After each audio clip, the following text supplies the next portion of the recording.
oo.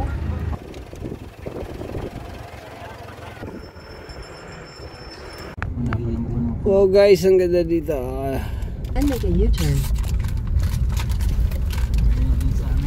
So ayan guys, nandito na kami sa Calabasa River at kararating na po namin. So naghahanap po kami ng aming pagpaparkingan. So napakaganda po dito. Ang sasarap po ng mga naliligo. Ay, ang sasarap po pala dito at ang dami naliligo. Ayun. Ayun na po yun si Daddy.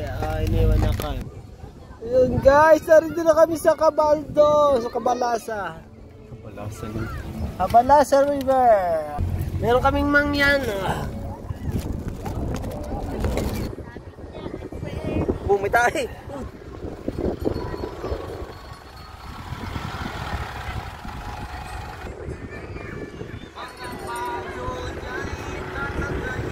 Ay, oo.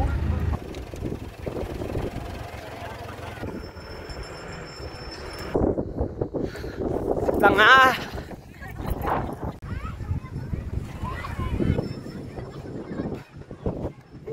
Guys, narito na kami sa Cabaldo River, Calabasa River. Ay, kaya na.